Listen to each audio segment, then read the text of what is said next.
سفر اسلام کی معزز خواتین اور حضرات، میں ہوں سائرہ خان اور وہ تمام ناظرین جو میرے چینل کو دیکھ رہے ہیں ان سب کو السلام علیکم۔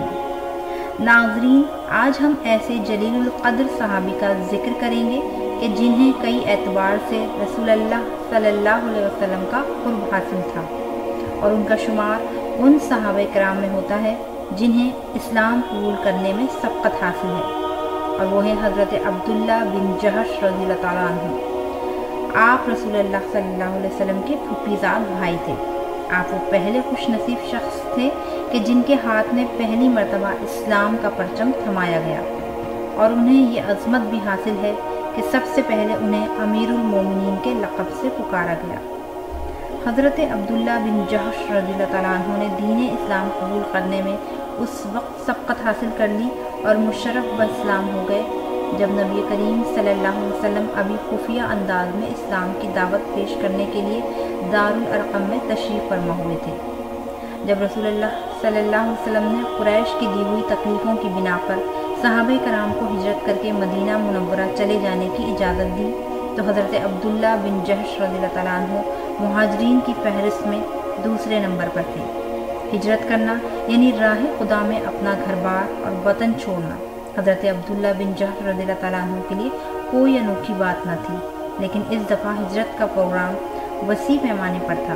کیونکہ تمام اہل خانہ اور رشتہ دار تمام لوگ ہجرت میں شامل تھے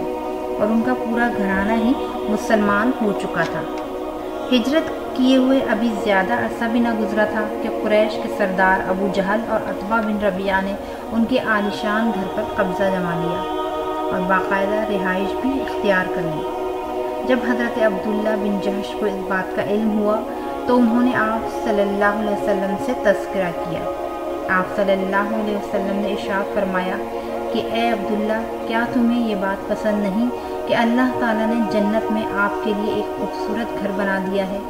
اور انہوں نے عرض کیا، کیوں نہیں یا رسول اللہ؟ اور یہ بات سن کر حضرت عبداللہ بن جہش رضی اللہ تعالیٰ عنہ بہت خوش ہوئے۔ اس کے بعد حضرت عبداللہ اور سعد بن ابی وقاص رضی اللہ تعالیٰ عنہ کے ہمراہ 8 صحابہ کرام پر مشتمل ایک قافلہ فوجی مہم پر روانگی کے لیے تیار کیا۔ آپ نے مجاہدین کے اس قافلے کو ارشاد فرمایا، آج میں تمہارا امیر ایک ایسے شخص کو مقرر کرتا ہوں جو تم میں سب سے زیادہ بھوک اور پیاس کو برداشت کرنے والا ہے۔ پھر پرچم حضرت عبداللہ بن جہش کے ہاتھ میں تھما دیا۔ یہ تاریخ اسلام کی وہ پہلی شخصیت ہے جنہیں سب سے پہلے اہل اسلام کے ایک فوجی دستے کا امیر مقرر کیا گیا۔ رسول اللہ صلی اللہ علیہ وسلم نے حضرت عبداللہ بن جہش رضی اللہ تعالیٰ عنہ کو اس سفر کے لیے ہدایت دی اور ایک خط دے کر انہیں مہم پر روانہ کر دیا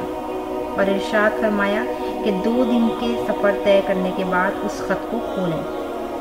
جب انہیں سفر میں 2 دن گزر گئے تو حضرت عبداللہ بن جہش نے خط کو کھول کر پڑھا۔ اس میں تحریر تھا کہ جب تم میرے اس خط کو پڑھو تو آگے چلتے چلے جانا۔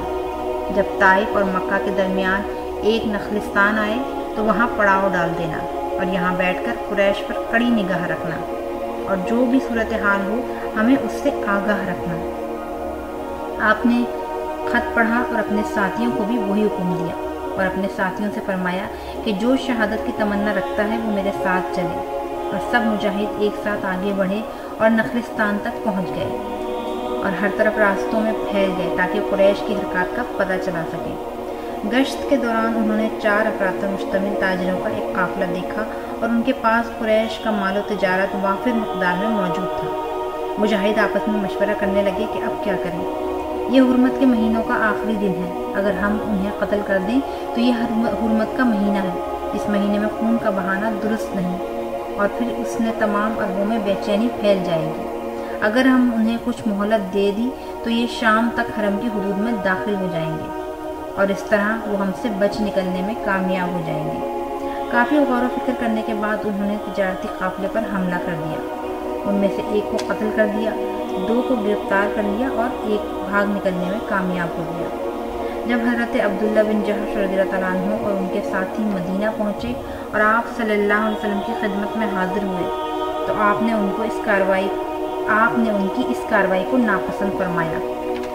اور ان سے کہا، میں نے تو آپ کو اس کارروائی کا حکم نہیں دیا تھا، اور اور صرف قریش کی نقل و حرکت پر نظر رکھنے اور ان کی خفیہ کارروائیوں سے ہمیں آگاہ کرتے رہنے کا حکم دیا تھا۔ رسول اللہ صلی اللہ علیہ وسلم کی ناراضگی دیکھ کر حضرت عبداللہ بن جہش اور ان کے ساتھی بہت شرمندہ ہو گئے اور انہیں شدت سے احساس ہوا کہ ہم آپ کی حکم عدولی کر کے ہلاک ہو گئے،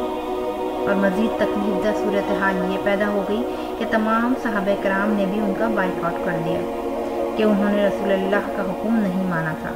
اور اس وقت تو ان کی پریشانی کی کوئی انتہا نہ رہی جب انہیں یہ معلوم ہوا کہ قریش اس واقعے کو رسول اللہ صلی اللہ علیہ وسلم سے بدلہ لینے کے لیے اپنے حق میں استعمال کر رہے ہیں۔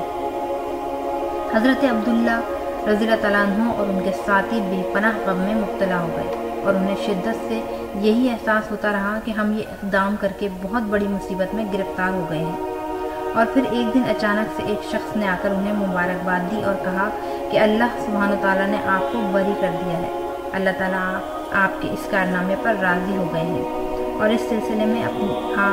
اپنے نبی کریم صلی اللہ علیہ وسلم پر قرآن نازل کر دیا ہے، یعنی وحی نازل فرمائی ہے۔ اور یہ خبر سن کر وہ خوشی سے اچھل پڑے، اور اب صورتحال یہ ہوئی کہ تمام صحابہ کرام خوشی سے انہیں مبارکباد دے رہے ہیں اور ان کے گلے مل رہے ہیں اور ان آیات کی تلاوت کر رہے ہیں جو ان کے حق میں قرآن پاک میں نازل ہوئی تھی، جس کا ترجمہ یہ ہے کہ آپ سے لوگ پوچھتے ہیں کہ ماہ حرام میں لڑنا کیسا ہے، کہو اس میں لڑنا بہت برا ہے، لیکن راہ خدا سے لوگوں کو روکنا اور اللہ سے کفر کرنا اور مسجد الحرام کا راستہ خدا پرستوں پر بند کرنا اور حرم کے رہنے والوں کو وہاں سے نکالنا اللہ کے نزدیک اس سے بھی برا ہے اور فتنہ خون ریزی سے شدید تر ہے۔ اور جب یہ آیات نازل ہوئی تو رسول اللہ صلی اللہ علیہ وسلم بہت زیادہ خوش ہوئے، مال تجارت بطور فدیہ قبضے میں لے کر قیدیوں کو آزاد کر دیا اور حضرت عبداللہ رضی اللہ تعالیٰ عنہ اور ان کے ساتھیوں کی حوصلہ افزائی کی۔ اسے تاریخ اسلام کا پہلا معرکہ قرار دیا جا سکتا ہے۔ یہی وہ معرکہ ہے جس میں مال غنیمت حاصل کیا گیا، اسی میں مسلمانوں کے ہاتھوں پہلا مشرک قتل ہوا۔ اسلامی تاریخ میں یہ پہلا پرچم ہے جسے رسول اللہ صلی اللہ علیہ وسلم نے اپنے مبارک ہاتھوں سے تیار کر کے امیر قافلہ کے ہاتھ میں دیا، اور حضرت عبداللہ بن جہش رضی اللہ تعالیٰ عنہ وہ عظیم شخصیت ہیں جنہیں پہلی مرتبہ امیر المومنین کے لقب سے پکارا گیا۔